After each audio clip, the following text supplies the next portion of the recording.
back, guys. This is the next episode of Tea Talk. Guys, I am so excited. Today we have Evan, one of the legends of wrestling bands, and just overall, probably one of the craziest experiences I've ever seen.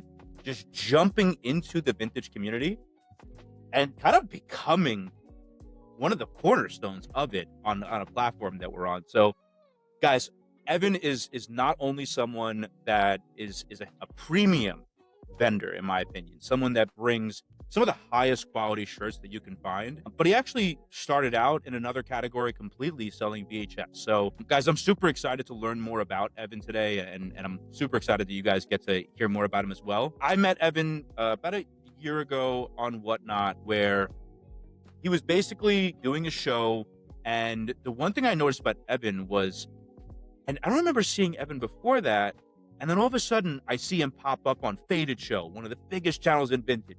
I see him pop up on D-Town Live, on the Open Live, bringing out the craziest pieces I've ever seen.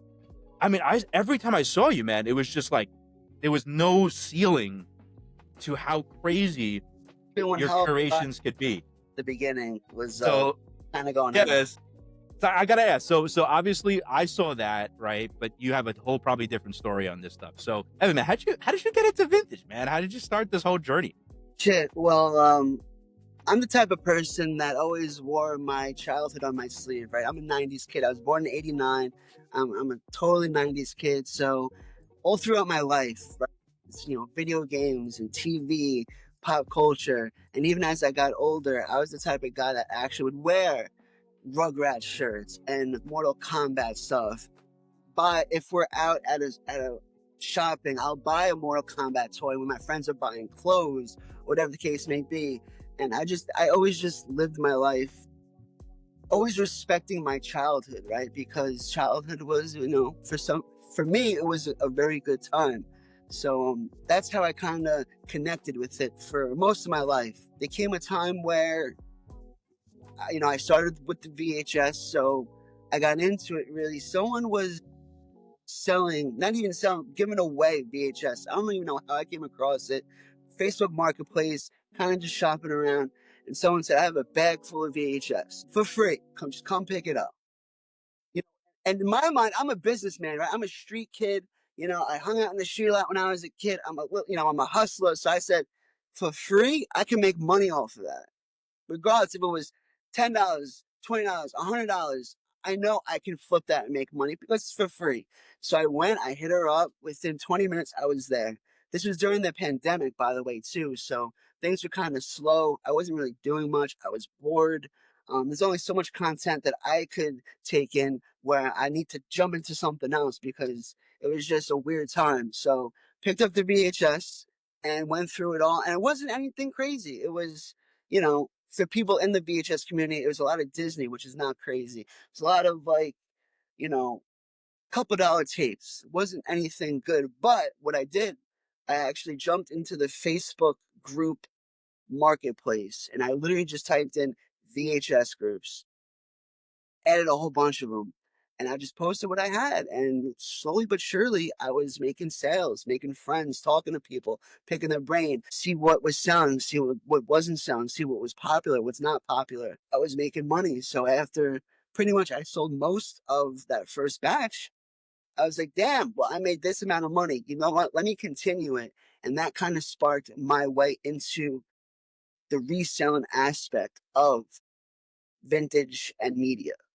So really, it was just a few years ago. It wasn't too long ago where I'd actually, started doing that. But for my whole life, pretty much, I was always respectful of specifically the 90s. So cool, man. And it's funny you said about the whole VHS tape, going out to someone and them saying like, "Oh, nobody wants this." Because I actually started out in records, and funny enough, same like you, right? I remember my first time buying records. I went to some yard sale with the old timer there, and he's got a box of records in there, and he's saying like, "Oh, the young community, the young crowd is taking interest. Just take it, son." It's take And that or whatever. yeah. I mean, I guess it's like one man's trash is another man's treasure, right? So it's a very, niche saying, but it's true in this aspect. And I took it and I ran with it. I just ran, and it just sparked something. That little thing literally just sparked a whole explosion in my head, just saying, okay, I have something here. I made this much. Now it's time to actually invest into the business of, at the time, media.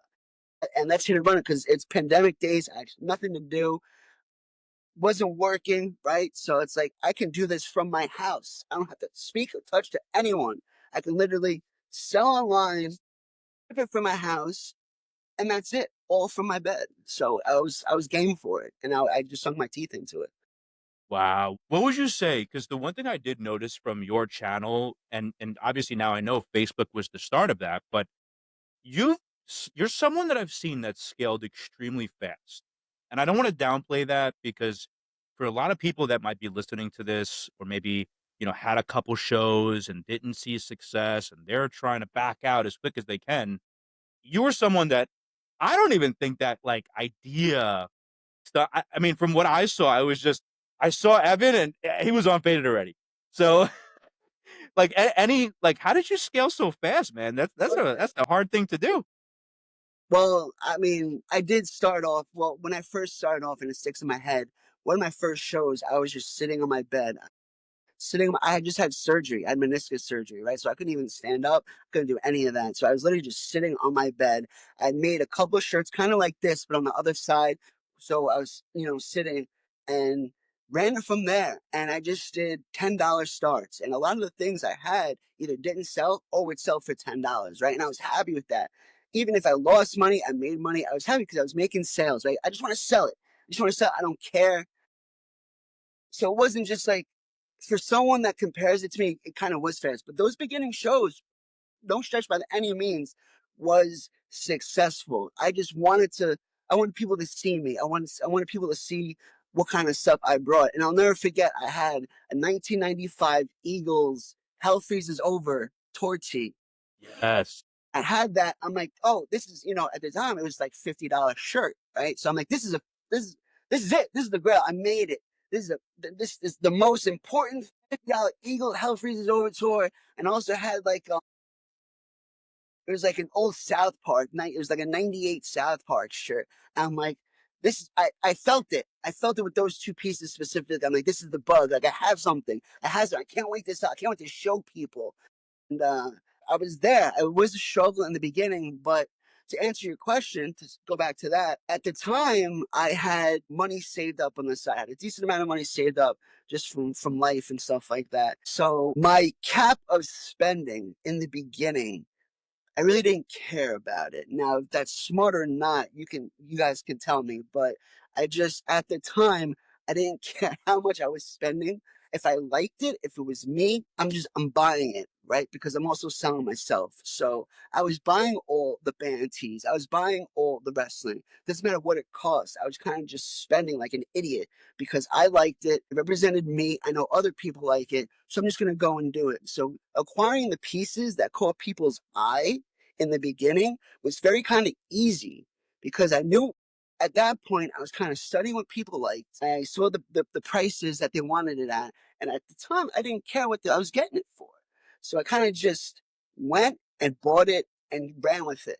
And that's how I kind of started progressing really quickly because there was a short time of me doing the mids, as we say, right? The stuff that are like between the $10 and $40 realm of stuff. In the beginning, other than those first few shows, I was buying $150 tees. So I think that was one of the reasons why I got a lot of attention in the beginning because I had that product, I had that inventory that people really wanted, and they didn't know who I was. So they might have thought they might have take advantage and get a steal from me because I'm new.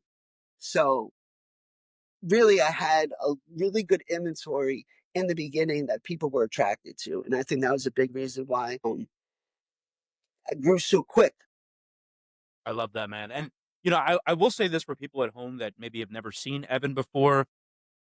What you were saying about I don't know if it was the right decision, you've definitely built an enormous brand now, right? I mean, even the fact that immediately, I mean, it sometimes takes people years to hit that mark, that cap that you're at, and to be appearing on Faded Show and not to just be appearing, but to be a featured set that people want to talk about and 80, 90, 100 people in your room just waiting for you to go live, the rates, I would say definitely success, right?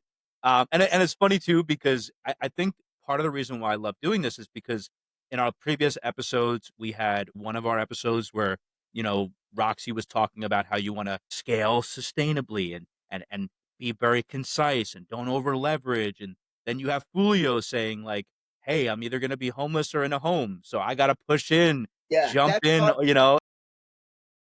No, let me touch on that real quick because that's part of the story too. I mean, I've been living on my own since I've been 20 years old, right? I have not a big family. I have my dad and my brother, and then really that's it. Do we say we struggle? I wouldn't say struggle, but it's tough times, and I don't have any other plans, right? I don't have any other back. Like it's either now or never. So I don't have a safety net behind me. So when it got to a point where it's like, okay, now I'm at this point in my success or in my story. I have to go all in now because I'm seeing a little bit of profit at sometimes. Sometimes I'm not, but I was all in. So I don't ask help from nobody. It's just me. So there was a little bit of, being desperate and like vulnerability and kind of just, if this doesn't work as well, I might screw up a lot and I might, you know what I mean? So there was a little bit of that there as well, touching on, being vulnerable and making sure that there was success at points because it was that or nothing at the time. I love that. It's crazy because I think that's just a general thing in business, right? When you have a passion for something.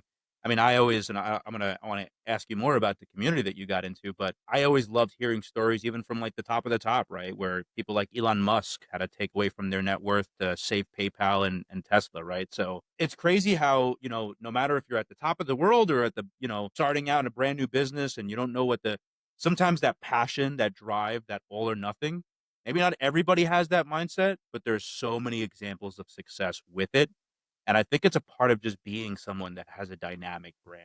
So, I wanted to ask you though. So, obviously, you have a passion. You said it in your earlier years for nostalgia, and you're a '90s kid, same like me. I get that a lot, right? I remember watching the Undertaker pull up in his choppers. But what I will say is this, man. You did something that a lot of people find very difficult, which is you joined a community that was established and you actually became a part of it so fast and so effortlessly from what it looked like on the outside. So, what was your mindset going into that? How did you approach jumping into an established community and becoming, so significant so fast? I had a little bit of experience as far as being in front of a camera because before I did the whole whatnot thing, I was going live on TikTok, just hanging out. I was hanging out with a couple people, shooting the shit, but I was on camera, right? So I had a little bit of comfortability on being on camera. So that kind of helped me in the beginning stages because all I have is my product and my inventory and me. So if you don't like me, you might be in there for my product. If you don't like my product, you might be in there for me. Hopefully you like both. So I'm Evan. I've always been Evan, and this is who I am. So it's either you ride with me or you don't. And I think the people that I met in the beginning were good, genuine people that kind of just fuck with me and not really so much the product. So seeing that in the beginning stages kind of gave me a little bit of confidence just to be like, listen, maybe I am part of this community. Maybe I can be a part of this community. And if I am going to be a part of this community, where am I going to fall?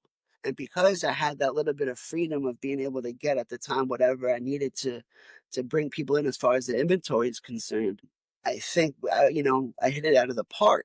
And I'm not trying to like boast myself or anything like that because at the end of the day, I'm still just me. I'm still Evan, and that's what you see and that's what you get.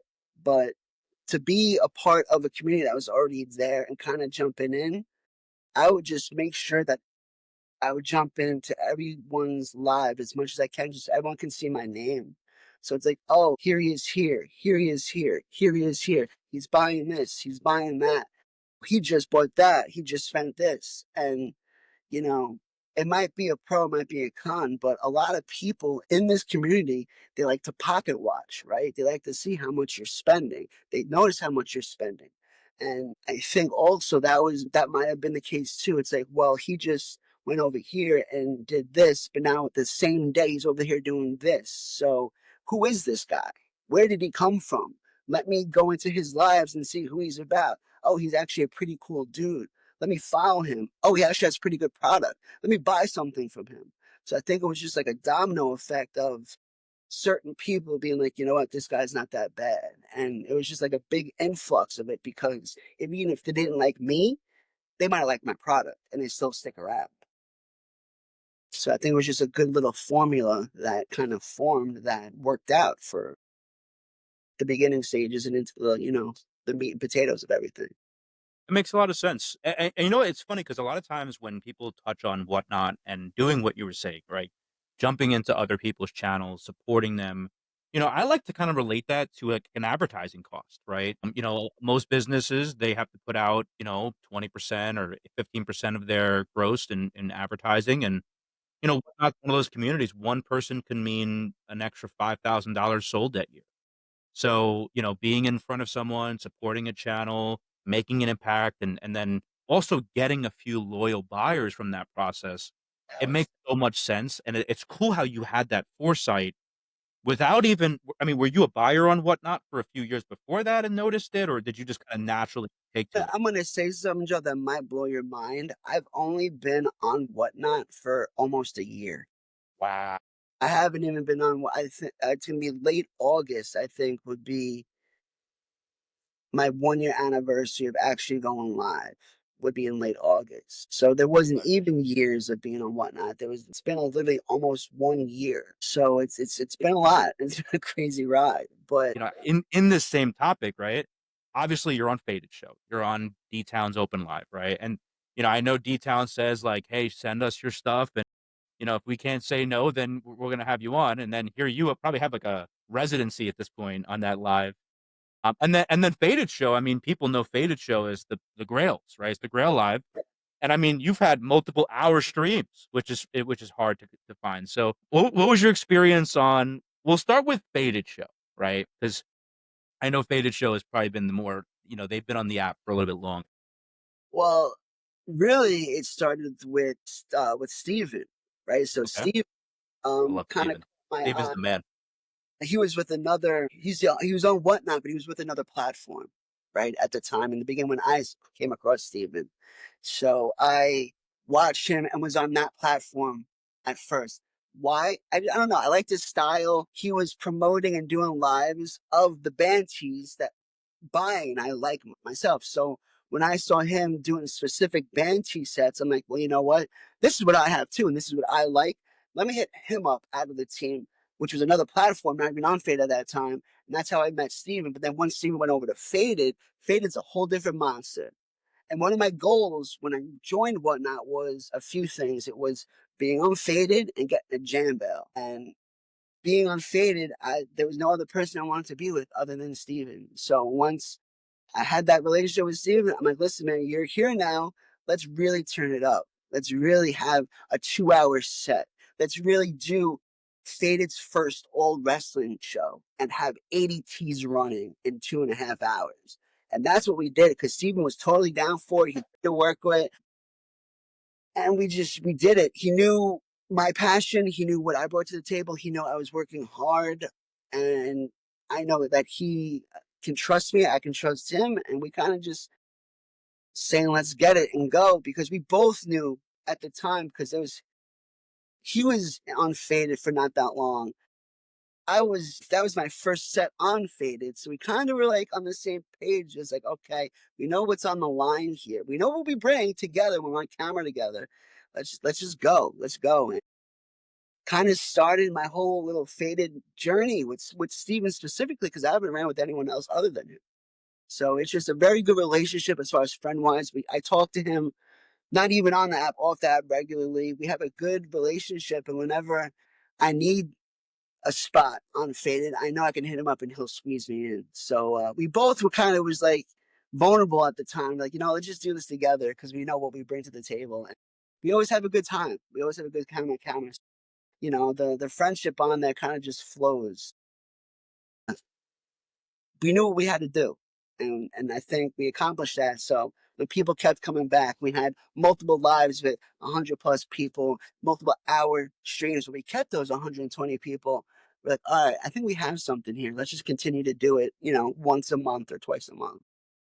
That is so cool, man. And for anybody that doesn't know Steven at home, I'm actually trying to get Steven on the podcast, but You should. Steven, yeah, Steven is so cool because for someone to get into vintage, right, and maybe find a channel like Faded and see Steven is so cool because Steven's an actual drummer in a band right now, touring with the band. At PE, and mind you, he's on tour with a lot of these lives. So you'll see him with his phone on the tour Wild. behind a venue in the snow when it's 0 degrees out, running teas for people because he cares about his vendors. He wants to, Because he's a legend, yeah. and because you know he's Steven, So you'll see Yep. him snowing behind a venue, right? I just came. I just did a 2 hour show. I just drummed for 2.5 hours. Here I am. Let's go. And it's like, Yep. how can you hate on that? That's It's a passion. true rock star. It's a true rock star. What about Open Live, man? Because I mean, I've seen D Town as a monster, man. I mean, I mean, me and D Town. he is just insane. And Second Guessers too. They're legends on the app. D Town was actually the first live I've ever watched. It was D Town, and he had Sabu, rest in peace. He had Sabu on the app with Top Shelf. Was the first live I've ever seen in men's vintage clothing on Whatnot. So I knew who D Town was. Me and D Town had a relationship before I even got on Open Live because me and D Town had a little thing going where once a month, every Sunday afternoon specifically, we would run a show together. Mostly wrestling. It would be wrestling and band, well, band, whatever. Sunday afternoons were our thing. So once or twice a month, it'd be me and him just chilling for an hour, 2 hours. So he already knew, again, what I have, what I brought to the table, my shipping methods. I don't take 8 days to ship, so he can trust me and I can trust him. He's very thorough with his payouts and stuff like that. So I already had a relationship with D-Town. So when him and Bobby opened up Open Live, I wanted to be on it. I knew it was the next big thing. I had the pieces, and if I didn't have the pieces, I'll get the pieces, and kind of just ran with it. And that's an experience of its own because I was on, shit, I think I was on episode 4, and I placed 6th out of overall earning. Everyone that ran that night. So this is a new seller, still kind of new, coming in, earning number 6 out of 10 people out of all the people that ran. So D-Town trusted me. I trusted D-Town. And again, I just brought the stuff that people wanted, and we hit it off. Love it, man. And for anybody home, this is the reason why I love reselling so much. Is for anybody home that's like, t-shirts. How do you? What's the whole point of it? What's the value? How much can you really make? I think D Town's Open Live made something like $60,000 in 5 hours. Yeah, You know, he's flirted with 60. I think he might have hit 70 at this point. It was 70 in a few hours in total sales. There's a few 60s. Let's just say, to say the least, that Open Live um, brings a lot of product, brings the people, and brings the money. To be and fine. and it, and it's also it's really just a detriment to, you know, I think, especially I'm a New Yorker, right? So I go into places like Williamsburg and I see vintage everywhere now, right? And it's a huge part of the culture. It's a huge community that's growing. When you see people like yourself, right? And well, at least when I see, and people at home that see people like yourself that are becoming part of the community, what I've noticed over the years is guys, this community is growing so aggressively, so fast, that to see someone like you that can just jump into it, become a top 6 seller, $1,000 live, and do it so effortlessly with such a passion and have fun with it. I mean, that's why I wanted to put a focus on the mindset behind this, because anybody really that has a passion and drive and really just wants to can get into this as long as they take the right measures to prepare themselves mentally, right? I wanted to ask, so I know obviously when you said detail, or do you want to talk about your experience with Jam? Because I mean that was a whole section itself. I mean, Oh, sure. obviously Jam being a big wholesaler in the industry and huge person on Whatnot. Um, How was your experience there?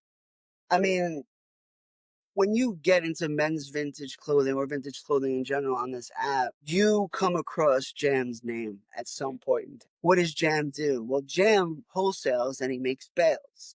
So when I'm on the app and I'm going into the different lives at the time, I'm hearing jam bale, jam bale, jam bale. What is a jam bale? Or bale is 100 pounds worth of vintage clothing. Who is this jam guy? Does he make schmuckers? Like what's going on here? So I find his channel, right? Jam Vintage 95. I go into it. I'm in it.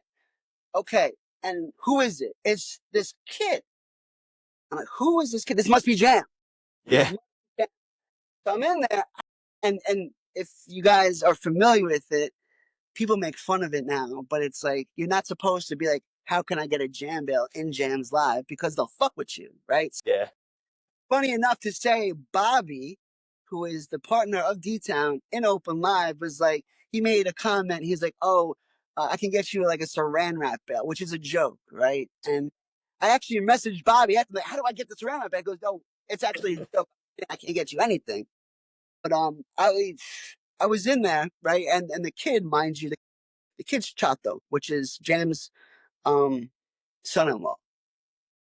So Chato's in there. He's a kid. He's selling clothes. I just go in there, and at this point, they're just selling single shirts, right? They're not selling bales. You see the bales behind. So I'm just buying pieces. I'm in there just buying pieces as a customer, right? I'm going in there. I'm spending. The next day, I'm going there spending, and I think it got to a point where my name was familiar with them. My name was familiar because I was buying, buying, buying, buying. And I'll never forget, it was around Christmas time. They put up 5 bales that you could snipe on show. And jam bales are very, what's the word? Very exclusive. Not everyone can get a jam bale. Even if you have the money for it, it's very exclusive. You have to kind of approach it like I did. You kind of just go in there and just buy and let them see their name and converse in the chat. So it was Christmas time. They said, we're going to let go of 5 jam bales starting at $1. I'm like, this is my opportunity. This is it. I can finally get one. So they let it go. I swipe on it. I win it. My card declines. My first experience with this guy is going to be this is the freaking guy that card fell, and we're never going to do business with him ever again. Right? So I'm freaking out. My boy's with me. I'm freaking out. I'm like, dude, I need you to send me money. That comes out like with my card, you can only do so much in a day, and it exceeded that. So I hit up Jam after the show. It still said, my payment was pending, which is I was so distraught and nervous. I'm like, he's gonna cancel. I just lost my shot. He's never gonna sell to me again. Hit him the next day. I'm like, listen, man, I exceeded my limit on my card. I have the money. He goes, don't worry about it. You're locked in. Just give it to me tomorrow, whatever the case may be. So we handled it, right? And I got my jam bell. I got my jam bell. And the thing with jam bells and the thing with bells in general is like it's mystery, right? You don't know what's in it. You don't know what you're getting. I like that because it relates to the whole hunt of clothes in general or just searching in general, right? It's like you go to a thrift store, you don't know what they have, but you have to go in and search the racks. You got to dig. Same kind of concept with the jam. You don't know what's in there. So you kind of just like, let's go. And I don't mystery, you spent the money on it. You're trying to get your money back on it. You're doing a jam bell break, which is not the only way you can do it. You can put it on your racks. You can rip it open and do whatever. But the main thing with jam bells is usually, and at the time I was still kind of new, so I wanted the eyes. I wanted people to see me. I wanted, the new followers. So I'm just gonna start everything at $1. I'm gonna rip it live and show the people and go. Every single item. And that's what I did. And I had a great time doing it because jam bells are probably the number one jam bell, the number one bells in the country because of the pieces that come with it, and a lot of them are bangers. There's a lot of mids in there as well. Don't get me wrong, but man, do I tell you, I had so much fun doing jam bells that kind of get hooked to it. So that first one, man, it was special to me because like I said, when I first joined the app, wanted to be on Faded, I wanted to rip a jam bale. And at that point, this was the last piece of the puzzle.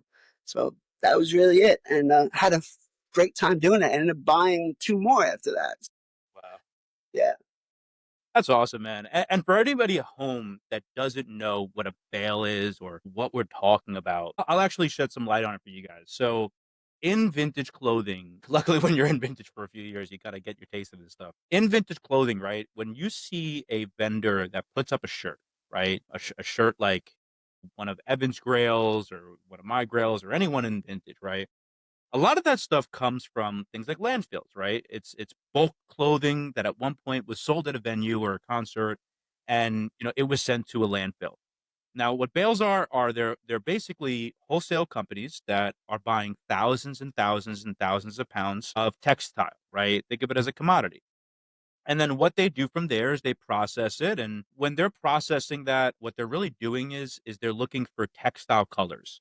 Maybe there's a need for red in certain countries. Maybe there's a need for yellow in certain countries. But what I think is so cool about the vintage community is they've taken the old threads that we find nostalgic and they've given new value to them. So what someone like Jam does is he might process a few thousand pounds of old clothing to find those very, very rare grails that we look for on So shows, it's a lot of clothes. and that process is insane, right? It could Yeah, it's take a lot. thousands and thousands and thousands of pounds of clothes to get 100-pound bale. So I just wanted to kinda, tease that a little bit to the community that's home just to, because I know you were one of those people that had that. We're not sponsored by them, so But no, not at all. don't reach out to us asking for a bale. It's definitely still one of those It's still very keys exclusive. It's keys to still the hard to get. castle, right? You still got to do kind of what I did, or at least throw your Yep. face around a little bit. But For yeah, sure, yeah. definitely have to put respect in that side of the business because you are dealing with thousands of thousands and thousands of pounds of clothes. You are, I mean, whatnot is a very, very, very, very 0.5% portion of what these rag houses do because we are small compared to the vendors that these people have. People 100 bales in an order, so we're actually kind of grateful that there are other people other than Jam 2 that service bales to Whatnot. Take the time to be like, you know what, let's put some on Whatnot, even though it might not be the amount they want because it can fluctuate, right? Let's put these bales on Whatnot so that some of these people can actually, have a shot, make some money, and get their name out there too. So, And everybody has their own process too. So it's just cool to absolutely. kind of see that. Oh, I wanted to ask you, man. So obviously, going from now having the conversation about being on shows and having a bail supplier, what the one thing I've noticed with your shows, and the reason why I picked the shirt I have on today, is man, you have the craziest curation of both wrestling and band. And I've noticed I have the Fleetwood Mac. I don't know if you can see it in the back. Oh, I do now. Yep, I got the Fleetwood Mac right there because I know that's your band. We got the Stevie here, the Stevie Rap tee as well. Yep, yep. And then I wore the Undertaker because I know you're the Yeah, wrestling yeah, guru. So talk to me, man. How did you like? man. How did this love of band and wrestling? Well, my first love, we'll say, was wrestling, right? Because I couldn't be more than 2 years old, and my dad's taking me to Madison Square Garden to watch wrestling shows with him and my uncle. So I started very, very young watching wrestling. I guess my dad is from Peru, right? He came to this country when he was 19. So I got a credit to him for him taking me to those first couple of shows. I honestly never asked him how he got into it, to be honest, now that I'm talking about it out loud. But he got kind of very young, and I watched it since I was a kid. Every single weekend, every single Monday Night Raw, every SmackDown. I was had the figures, I had the posters, I was watching it. I ate, breathed, and shit WWF and WCW at the time as well. I just loved wrestling, right? And it's kind of just a product of growing up in the 90s as well, because you can talk to a lot of people that grew in the 90s. You at least heard of the Attitude Era, which might be, my opinion, the greatest era of wrestling there has been since that era. So it was just around all the time, and I couldn't get enough of it. I indulged it. I wore it. It was on my wall. It was just everywhere. So I loved it. I loved the characters. I liked repping it. I liked representing what the characters were doing. It just clicked, and I had a great time doing it. And I have a little brother, and I got him into wrestling because I was always watching it, and then I'd wrestled him, and it's just a snowball effect. So wrestling's been in my life forever, and I still watch it till today. I still rep it. I'm actually going to SummerSlam in 2 days. I just never stopped because it's just been a part of my childhood that I've always enjoyed. As far as the band stuff is concerned, I mean, music's everywhere, right? Everyone loves music. Everyone likes listening to music. So my mom, I guess, was kind of like, got me. Well, my mom got me into Stevie Nicks and Fleetwood Mac when I was very young. So every time I see Stevie or Fleetwood, I think of her. And again, just growing up in the time that we grew up in, music was really good, and I just kind of indulged. I'm a new metal kid, so I always listened to, watching wrestling synonymous with music because you had the theme songs. You had WrestleMania. They invited Limp Bizkit. They had Saliva with these anthems and these themes of the pay per views that they were having. I would listen to them and be like, "Oh, this sounds good. Who is this? It's Saliva.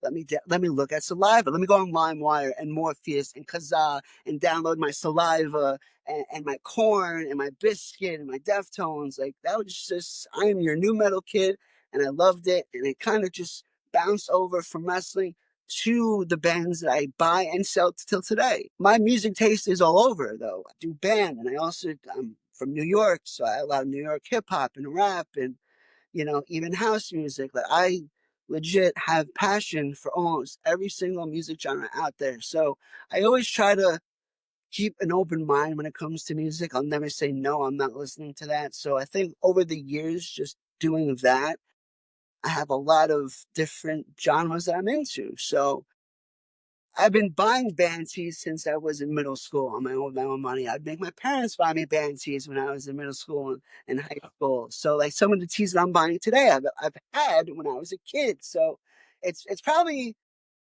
it's probably more so like I had this when I was a kid. This shirt also let me buy it, even though it's not my size, or it is my size and let me wear it now as a 35-year-old. Or I have love for this band. I'm gonna buy it. I'm gonna represent it because if I have a Stevie Nicks, then he must be into Stevie Nicks. Most of the time. If I'm buying a Tool tee, oh, you must listen to Tool. Now that's not true all the time, but for me, it's true. So the two passions that I have is music and wrestling, and I can do this in vintage also. I'm just gonna snowball right into it, and that kind of, was a very easy thing because I was into it, and it was very easy to buy, even though if I justify to myself, like I shouldn't buy it or I should buy it. You know what? Let me just buy it because I like it, and I'm sure someone else would like it too. So just went with what I liked, and people like it also, so it worked. It clicked. It's actually crazy because Bex was saying something very similar, how she grew up wearing it, and she even said she was like, at one point, it wasn't cool to wear it in school, so she took a break, and now being older now and having the ability to create her own style, she's brought it back full cycle, Oh, there's pictures of so me in the yearbook with me wearing a Mudvayne shirt and a Corn shirt. oh, no way. Oh, absolutely. Yeah, there's me wearing a Mudvayne shirt from 2001, and there's pictures of me wearing my Corn shirt, my Hardy Boys necklace in 2003. This is who I was, and I was living it, and I loved it, and I still do to this day. So it was just a very easy thing to just kind of roll over because now I can make money from it. I can buy it, and I can also share the love and joy with these fans and wrestling with other people. And that's who I really mesh with and have these long conversations with. Let's talk about WrestleMania 9. Let's talk about when Black the Bells '07, So it's just a very easy conversation to have when two people or a group of people have the same type of things that they like. And it's just very easy to get into. I have a broker that said something to me a while ago that I always try to add to the podcast episodes because I feel like it really made an impact on me when I heard it from him, which is, when times are rough, right? The economy, life gets challenging, sickness and growing up and everything that happens in life, right? The one thing that a lot of people find comfort in is nostalgia because what it does is it brings us back to a time in life when things were simpler, things were easier. And, I've always laughed about how I'm a big Scooby Doo fan and people knew me as a Scooby Doo person. But guess where that love started, right? A bowl Yeah, of cereal and the cartoons on it. when you were a kid. Look what Hollywood is doing nowadays, right? Cashing in with all these old movies and remaking all these movies and remastering all these CDs, right? They're cashing out on the nostalgia factor that, you know, people like our age in our 30s, right? So they'll get us, but hopefully they're hoping that us as parents or older people would get our brothers and sisters and our kids into it. So now it works with their generation, so they'll get into it, and so on and so forth. And from what it looks like, it's working because I mean, how many remakes have we seen and remasters have we seen? So in the last 2 years. So I'm not complaining about it. Trust me. I think I think that's Some the stuff that whole they remake, I'm a little iffy about. For the most part, let me see. I'll at least indulge in it and see where it lays. it's crazy too because I grew up in a family that their love for Disney was very, high, Yeah. and whenever I think of that, I think of, that whole Disney franchise. It really is just showing, like, how nostalgia is so important.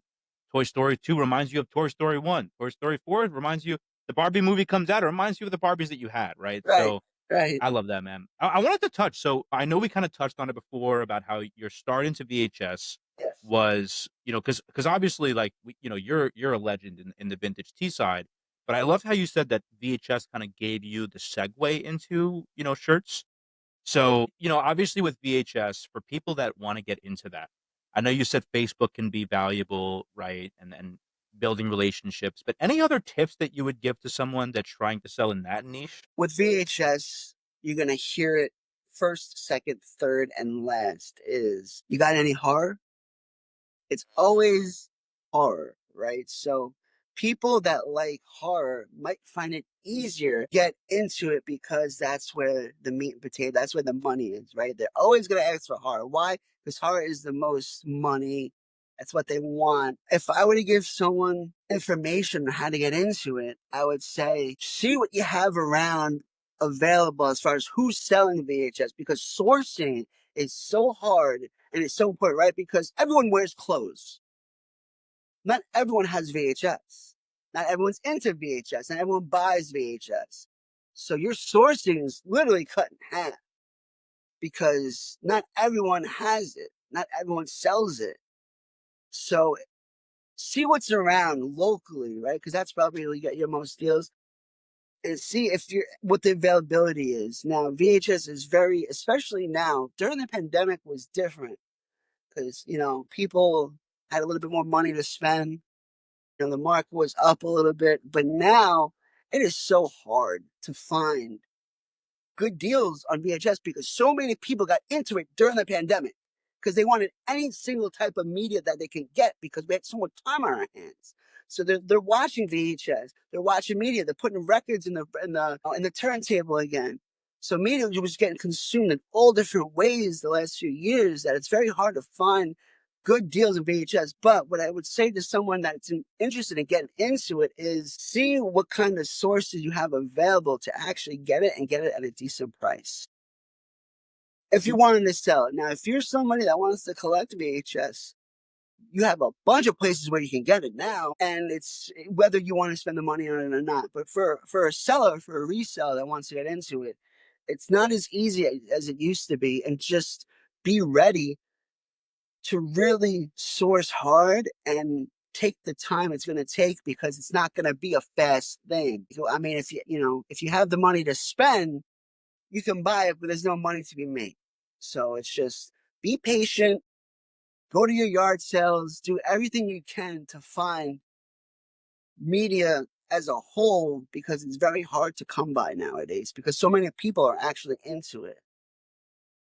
I definitely agree with that. I definitely agree. It's funny too, even as a record collector, how back in the day, reaching out to someone that has records, the first thing I would always get is like, "Can you just grab all of it?" Right? Yeah, yeah, Now, obviously, with the big resurgence of vinyl and record shops everywhere, I remember how simple it was back then to now it's almost like, someone expects $10 for a record that they've had in their closet for the last 20 years or $5, right? Where Before it was almost like, you want one of these things? So it's cool how VHS kind of had a surgeons too. Such a big surge. If you look at just like graphs of how much things go for, it's crazy. And one of the things I was going to say was the way that movie and music come together, it's usually the same. It's like people that collect records, a lot of the times respect and even collect VHS. And it goes like the same way from what I've seen. Now, there's a stigma with VHS that's kind of like people think when they have Disney that they hit the gold mine, right? Like when you say, "Oh, I have Disney VHS." Some people charge a lot, but the people like me that are into the actual community, they know that it's like, well, Disney, they made so much of it, it's only 50 cents or $1. So getting into VHS, that was a huge thing. Was people buy Disney right off the bat because they think it's they hit the mother lode, but in reality, it's the opposite of that, and that's due to like a whole money laundering thing that happened like before the pandemic. They bought their own stuff. It's a whole big long story, but it's a really misconception that Disney's worth a lot of money, and it's just not. So sifting through that bullshit and like there's a lot of VHS that are 50 cents or $1, right? So if you were to do the record thing and be like, let me get all of it, well, there's a lot of stuff in there that VHS wise that you're probably not gonna sell because people don't want it or sell for very little. So there's a lot of sifting and a lot of stuff you got to go through to find, something that's actually worth to sell or to keep because there's just so much of it. It's crazy how markets become more difficult and more challenging as people get into it. So Absolutely. speaking of that, right? The one thing I've noticed that, you've done a really good job at is you balance the sourcing side of your business with the selling part of your business and the community engagement part of your business very well, right? Not only that, but you scale very fast and your energy is phenomenal, man. I will say this, like for someone that's scaling as fast as they are, and obviously scale a lot of times comes with stresses and challenges. So it seems like you're having the ride of your life, right? Which I know there's probably some background behind that, some mindset. So what would you say are some tips that you can give someone, to do what you're doing, right? What is your mindset going into scaling and still being able to keep this really positive mindset? Well, I'll kind of answer that backwards. And I'm going to tell you one of my flaws is I wear my heart on my sleeve. So there's some times where I might get too emotional and let things bother me when they shouldn't. Because at the end of the day, right, you're selling T-shirts and you're selling records and you're selling VHS, right? It really shouldn't um, get your mind out of whack. And I'm sure if this is all you have and you really put your money effort into it, it will.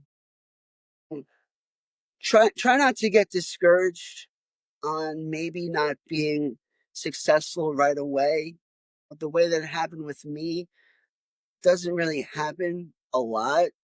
But just because you hear one story doesn't mean necessarily it's going to happen to you. So try to differentiate your feelings and the business side of it because they get very messy very quickly if you don't do that. And it might discourage you and be like, you know what, screw this. I'm just going to stop. Even if you had success or you haven't success, you might just be like, you know what, I'm not built for this. I'm upset. I'm mad. Da da da. I'm just going to stop. No, you have to really just kind of separate the both of them and just go and just do it and do it because you have the passion for it. Your passion should be up here if you're going to get into this business, regardless if it's going to be solely for business, you're not even into it really, or you are into it and you have passion for it because it takes a lot of work.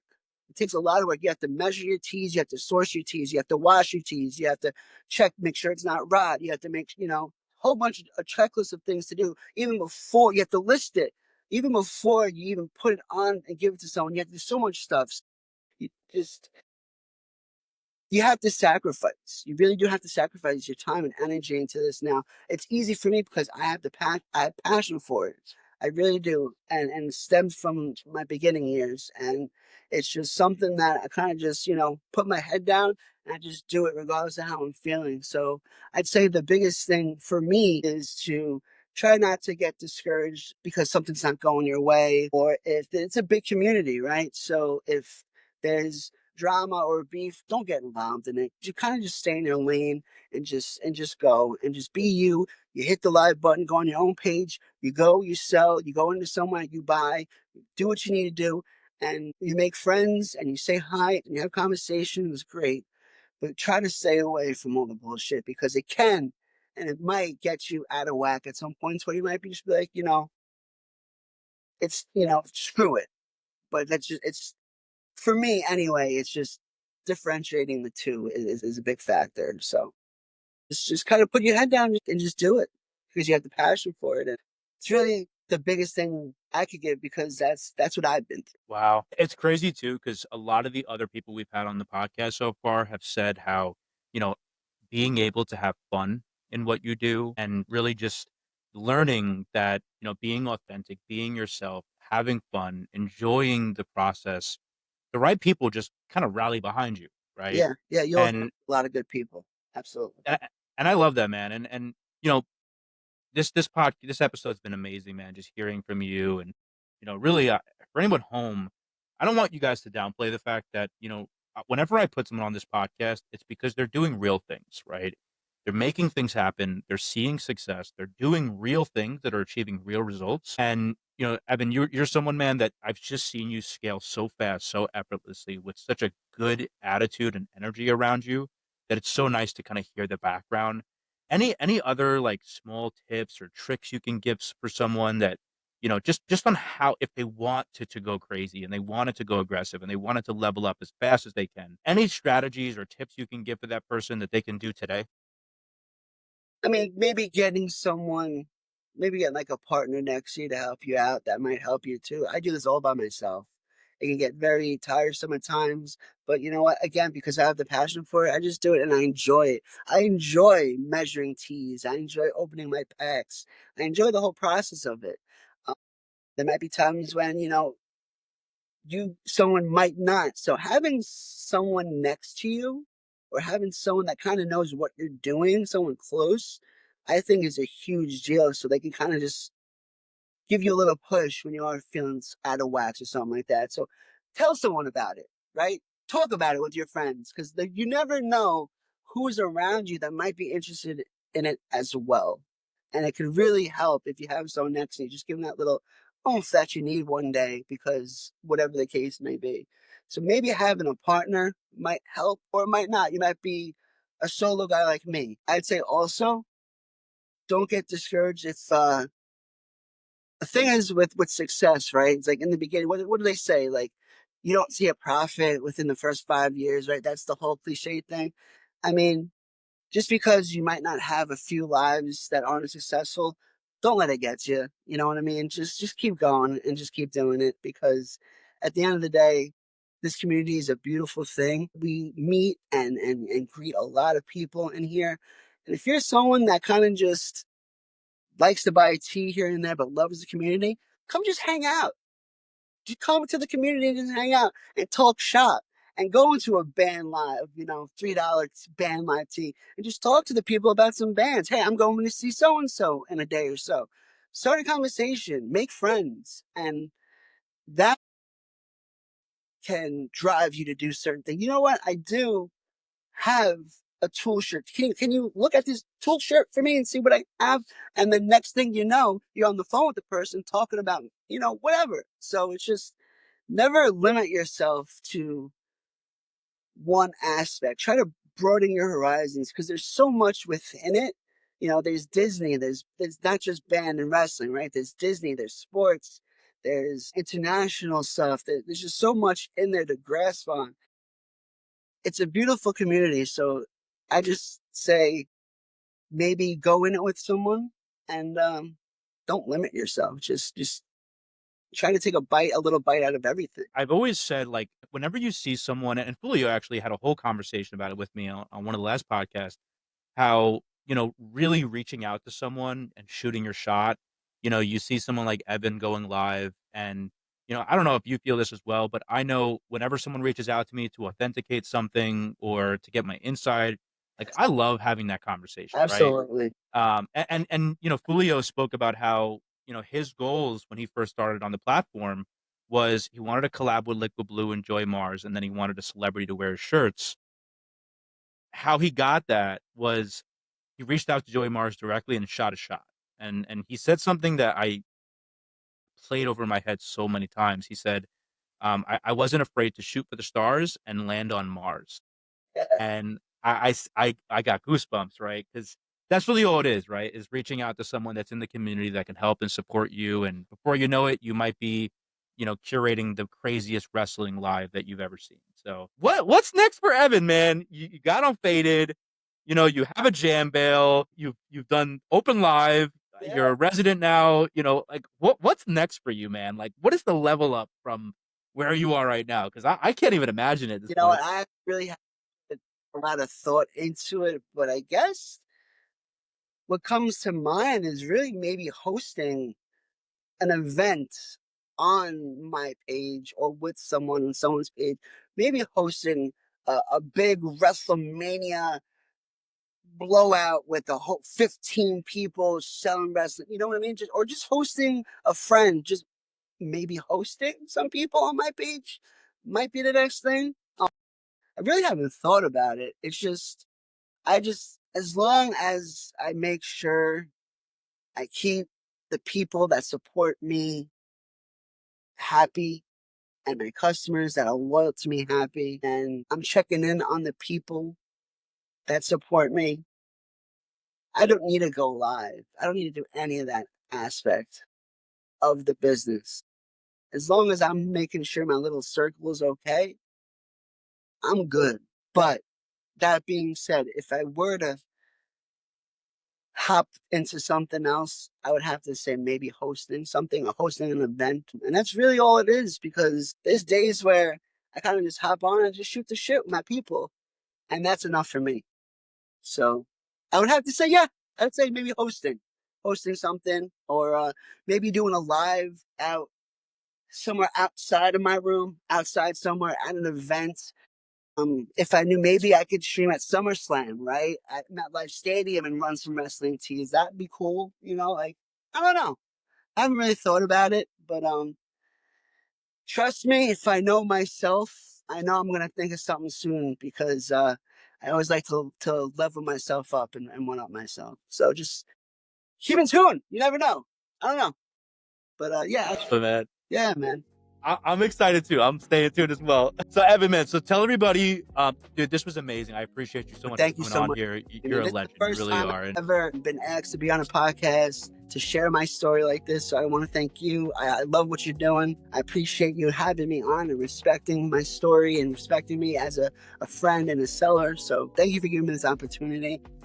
And yeah, I had a great time, dude. Great conversation. now tell everybody at home, where can they find you? How can they support you?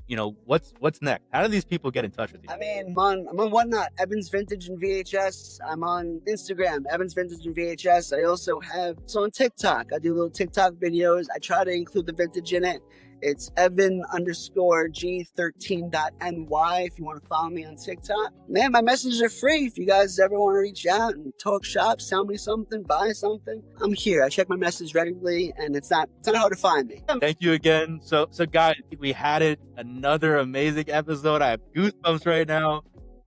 Guys, again, if you guys don't know Evan, now you do. Evan is really just an example of someone that is a disruptor. He came into an industry, he had a passion, he had drive, and he built relationships that were meaningful and purposeful. And guys, this is just to show you how someone can go within 1 year from being a consumer of a product, being a consumer of a brand, or of a show or an entertainment channel, to being the entertainment, being the channel that people tune into, being the person that becomes the community. So guys, if you want to learn how to scale fast, how to grow your business on vintage, on reselling, this is a prime example. I encourage you guys to come to his shows, just see how his vibe, his shows are amazing. So you guys are going to love it. And you guys, I hope someone, at least one person, related to my story. And if one person did, then my job is done. So, Joe, again, I love it, man. so much, man. So guys, so we're going to be doing weekly episodes of this. This is amazing. I can't wait to see next week as well. We're going to be promoting everything on social media. So find us on YouTube, find us on Spotify, TikTok, Instagram. We're all there.